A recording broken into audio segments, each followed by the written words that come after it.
In tonight's sleep story, I invite you into a quiet, rain-softened stone town where a single glowing doorway offers shelter from the night, and inside you discover an ancient, velvet-lined library warmed by lantern light and held in gentle stillness. And as you explore the shelves, you encounter books filled with fleeting stories, fireside journeys, moments of wonder and connection, each one complete, each one gently returned, until at last you find a book that feels different, a book with your name on the cover, a story that does not need to be watched or understood, only rested within, and there is no need to search and nothing to resolve, because the library holds forgotten dreams safely, waiting without urgency, and allowing sleep to arrive naturally in its own time.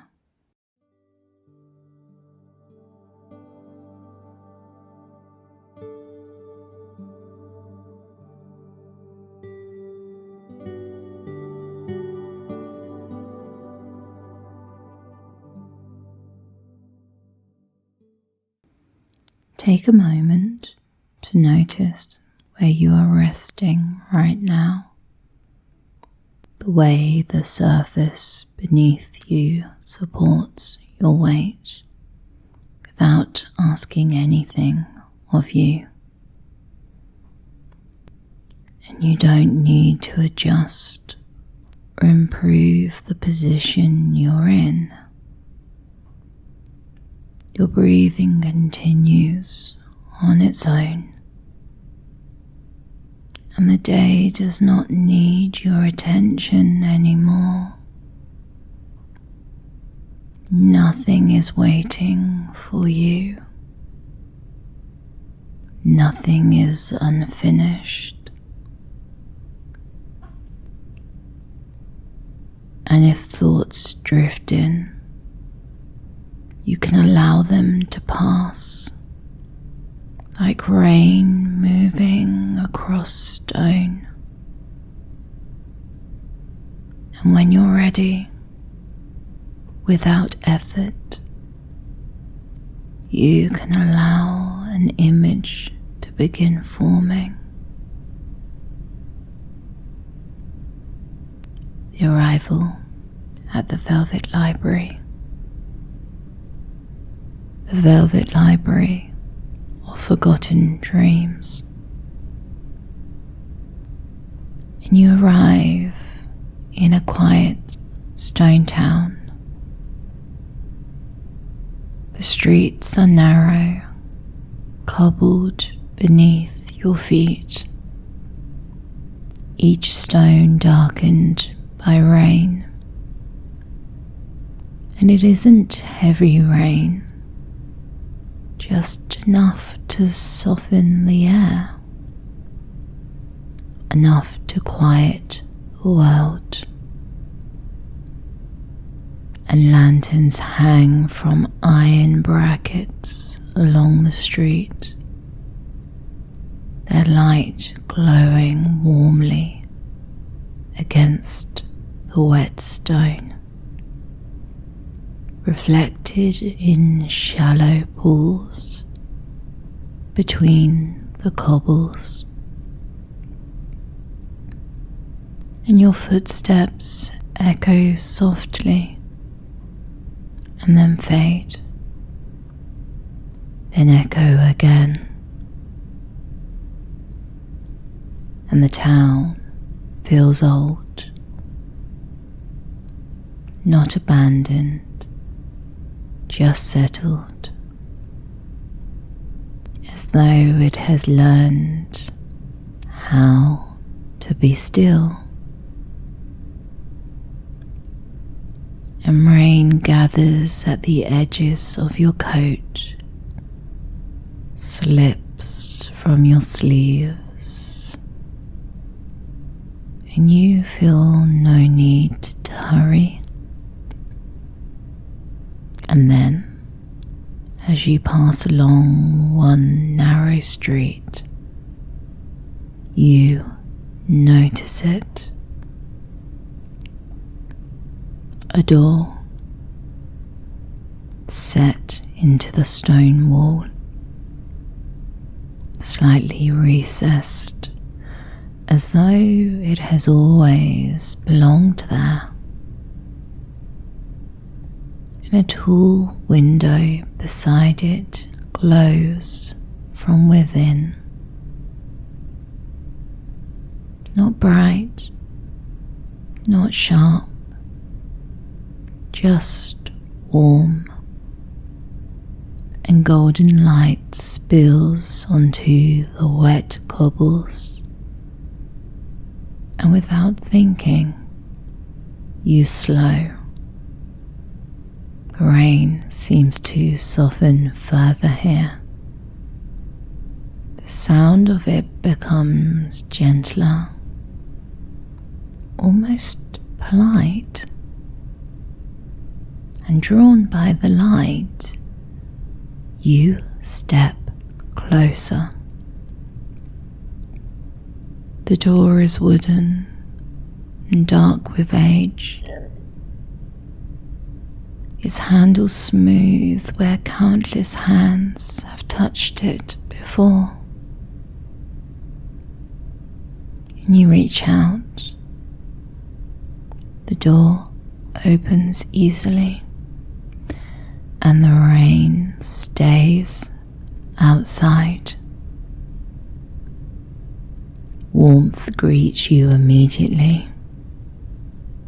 Not just heat, but a sense of shelter. And the air inside smells of old paper, velvet, and something faintly familiar, like a room that has been waiting. And the door closes softly behind you, and the sound of rain fades into the distance. And there is a quiet presence in the air here. Steady, low, and unchanging, like the building itself breathing. And you realize that you are standing inside a library. Tall shelves rise around you, lined with books that seem to stretch further than the eye can follow. Lanterns glow at regular intervals, their light steady and calm. Velvet drapes soften the walls, deep in colour, absorbing sound. And the floor beneath you is covered in thick rugs, muting every step. Nothing echoes here. Near the entrance, a large wooden desk rests beneath a lantern, and behind it sits a woman. She's reading quietly, glasses low on her nose, a ledger open beneath her hands. and she looks up at you as you enter. Her expression is warm, unquestioning. She offers a small, friendly smile. Then gently, she lifts one finger to her lips. Not a warning, but a reminder that this is a quiet place. Her smile lingers for a moment longer, and then she lowers her hand and returns to her work. The scratch of her pen is soft, barely noticeable, and you feel no attention on you now. The library has accepted you, and that feels like enough. You take a few slow steps forward. The rugs beneath your feet absorb every sound, as though the library itself prefers gentleness. Lantern light pulls softly between the shelves,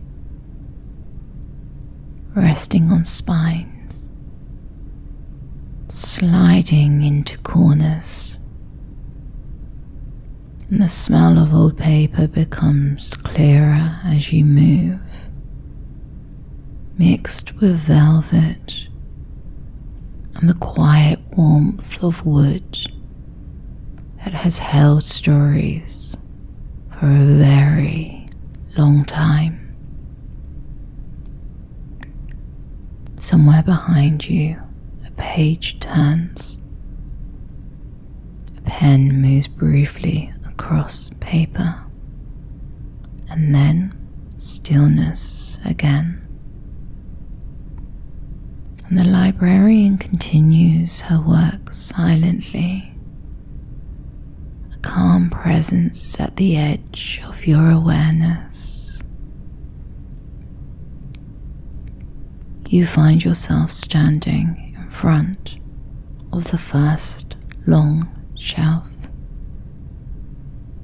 Books stretch out on either side, rows and rows of them, each one complete in itself.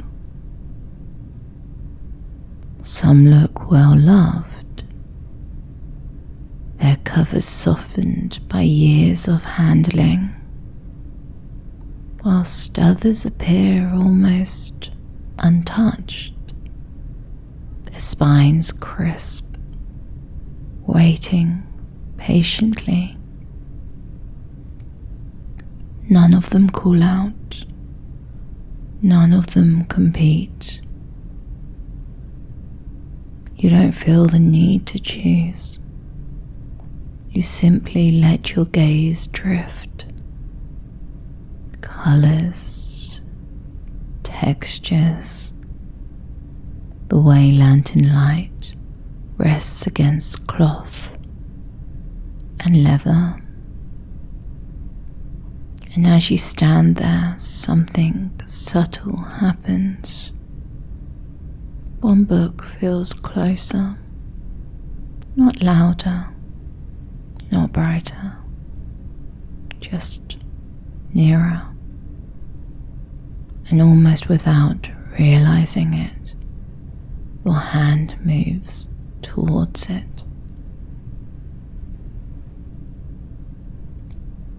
It rests slightly apart from the others, a deep burgundy leather cover, smooth at the edges, as though it has been handled with care for many years. The gold lettering on the front has softened with age, still readable, no longer demanding attention. When you lift the book, It feels solid in your hands, grounded, reassuring. The pages are thick, their edges uneven, and when you bring it a little closer, you notice the faint scent of smoke and old wood, like a fire that has been tended carefully over countless evenings. You open the book and the shelf fades. A room appears, stone walls warmed by firelight, a hearth set deep into the wall, flames moving slowly, casting shadows that stretch and soften rather than dance. The room feels quiet but not empty. And after a moment, a man enters. He moves without hurry. His coat is dark, heavy, the kind worn for long walks in cold air. He pauses just inside the doorway, as though allowing the warmth of the room to reach him. Then he removes his coat carefully, folds it once over his arm, and hangs it on a wooden peg beside the door. And the coat settles there as if it belongs. He turns towards the fire. His hair is slightly untidy, touched with grey at the temples. His face is calm, lined in the way that comes from thought rather than worry. He loosens the cuffs of his sleeves, rolls them back just enough, and exhales. Not tired, just finished. He crosses the room and lowers himself into the chair by the fire. The chair that knows him, that holds his weight easily.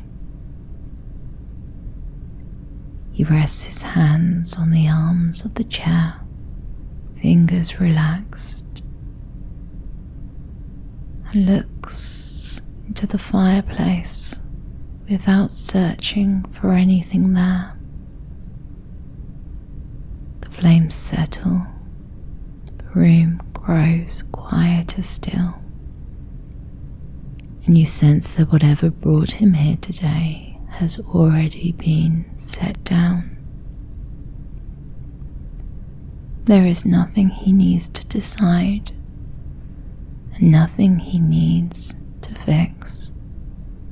Just warmth, stillness, and the soft passing of time. And as the image begins to soften, edges blurring gently into firelight and shadow, you realize calmly that this is not your story, and you close the book and return it to the shelf. Another book waits nearby. Its spine is worn smooth, creased in places where hands have rested before. This cover is a muted brown, softened by age,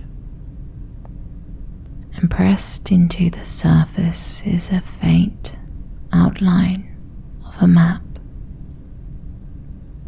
The lines are barely visible now, as though they have travelled many miles and no longer need to be clear.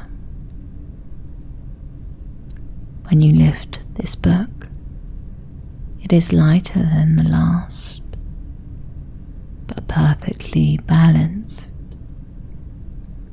The pages feel rougher between your fingers, their edges sharp. It smells of open air, of distance. And as you open the book, the library recedes. A road stretches forward beneath a pale, early sky. Not sunrise exactly, but the moment just before. The light is cool and calm, and a man walks along the road. His pace is steady and unhurried. He wears a long coat, dust clinging to the hem, boots marked by miles already travelled, and a bag is slung across his shoulder. Worn leather, the kind that has been repaired more than once. He walks with familiarity, as though he knows this road, or perhaps he simply trusts it. And after a while he reaches a bridge. It arches gently over a wide river, the water moving slowly beneath. And he stops, not because he must, but because something invites him to pause. He rests his hands on the railing, leans forward slightly, and looks down at the water. The river carries reflections of the sky, soft greys and pale blues, sliding past without interruption. He breathes out, his shoulders lower a fraction. Whatever he has been carrying feels visibly lighter here. And after a moment, he straightens, adjusts the strap of the bag across his chest, and continues on. His footsteps fade gradually along the road, but the bridge remains, and the river continues. And as the scene softens, edges blurring gently into light and air, you realize clearly and without effort, this is not your story. And you close the book and return it to the shelf. This time a midnight blue velvet cover catches the lantern light and your eye. The fabric is cool beneath your fingers,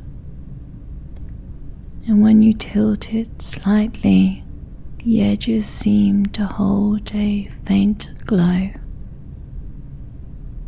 There is no title, only a small pressed symbol like a lantern or a star or something half remembered.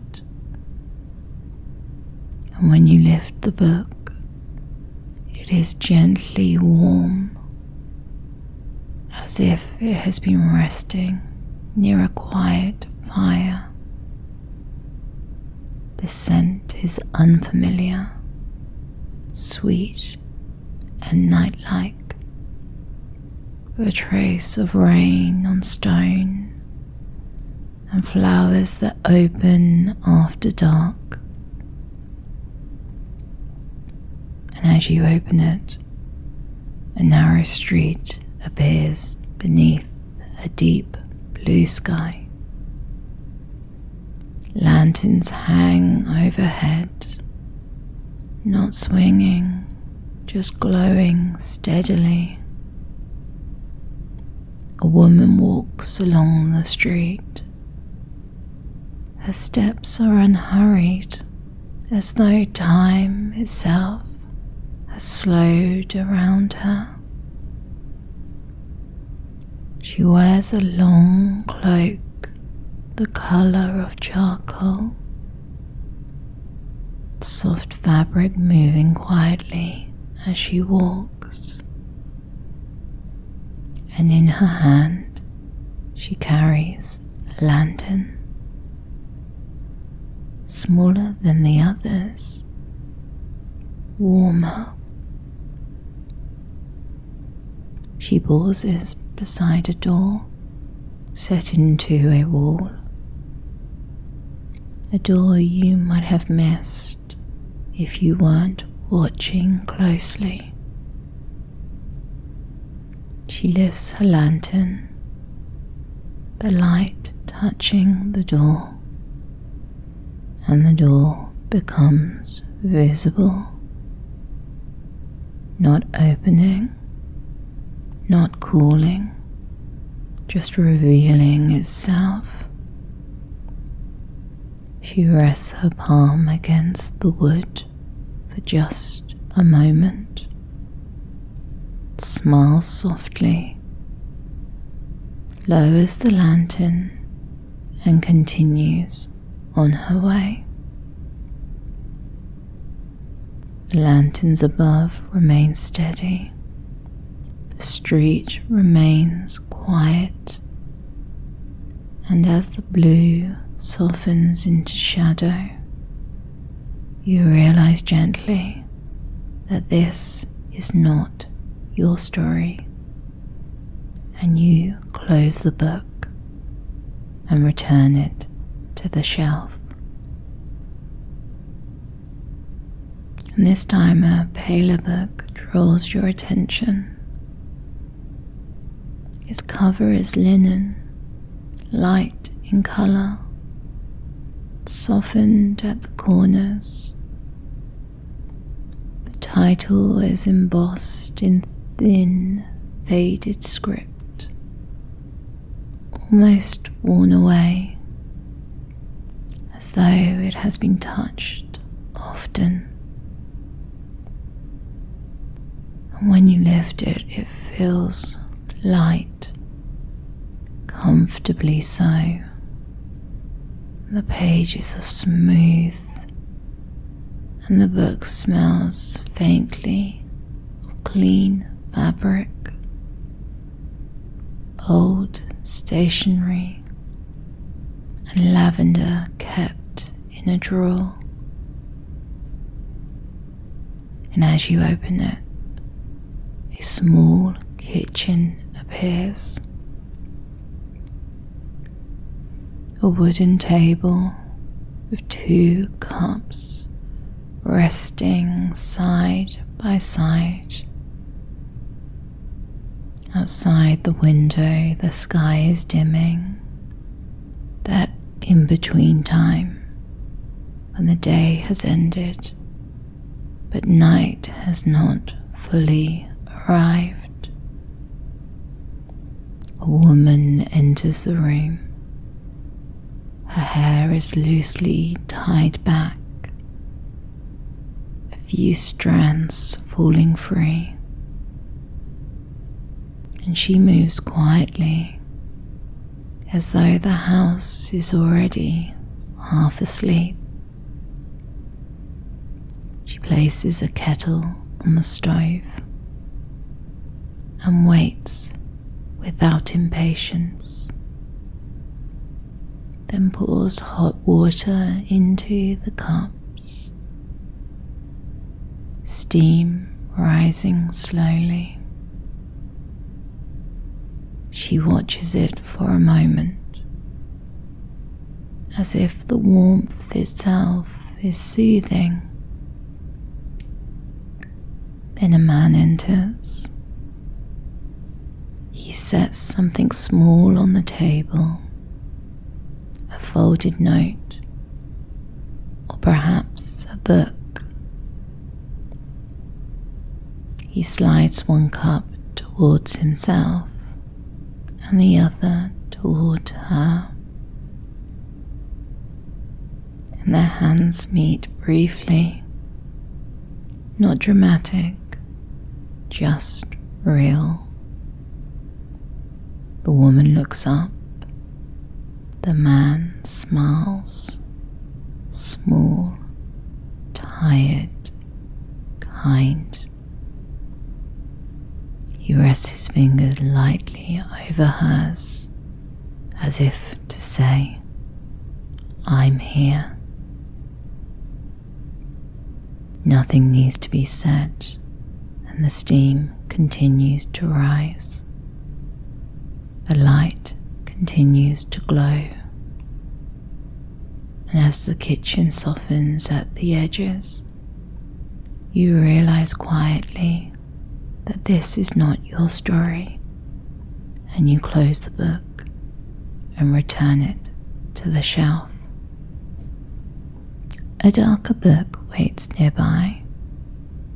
Its cover is smooth, almost like polished stone, and this one is cool beneath your hands, and it is heavier than you expect.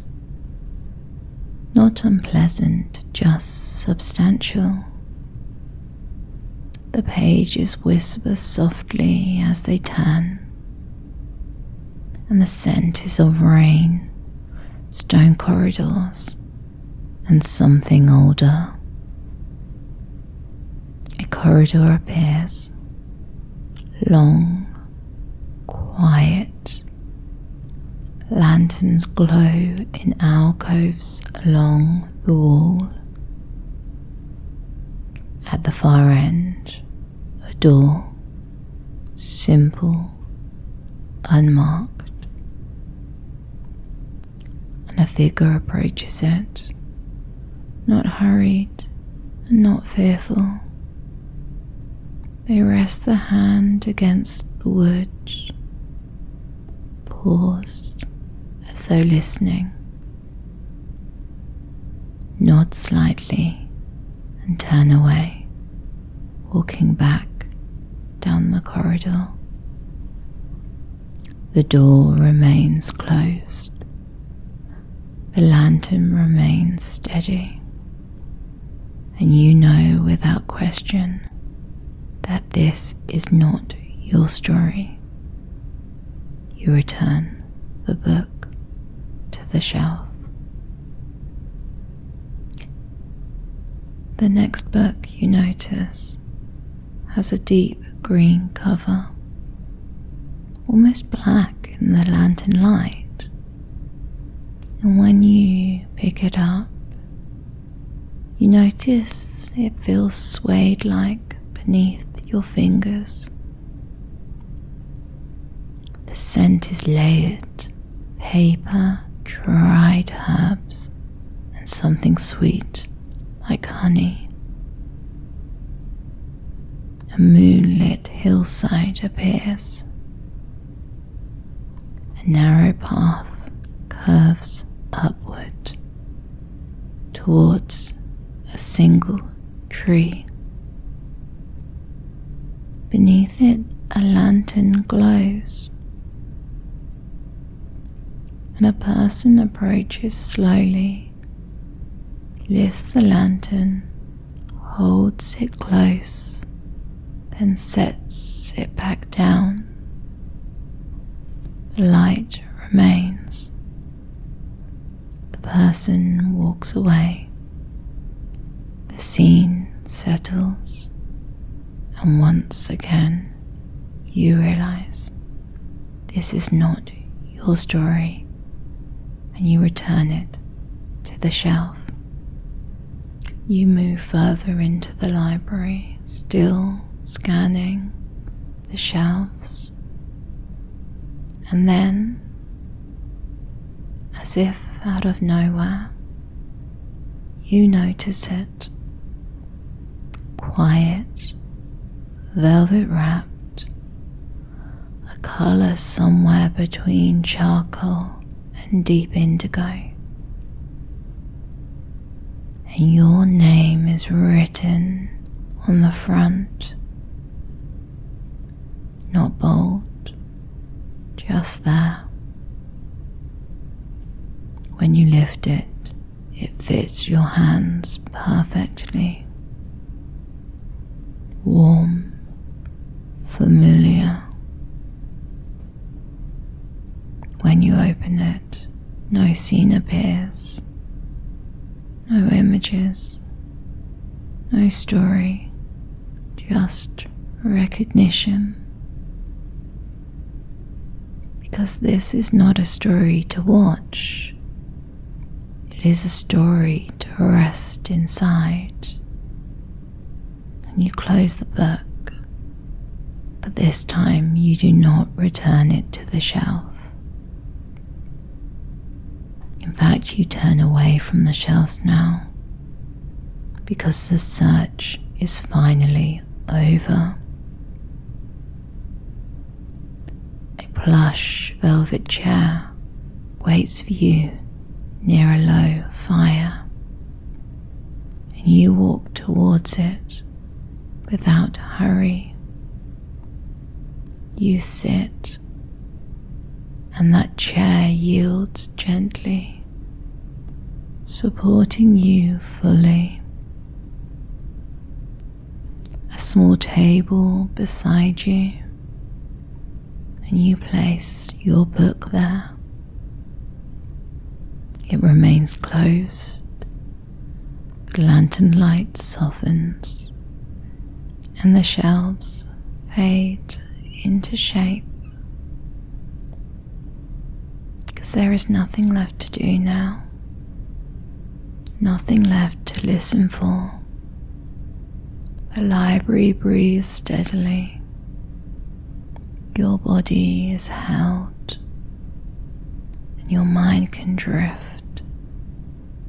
You do not need to stay awake. Sleep is allowed, and it can arrive gently in its own time. The lantern glows. The librarian continues her quiet work. The book rests nearby, and sleep can settle in softly and safely as the library keeps watching throughout the night.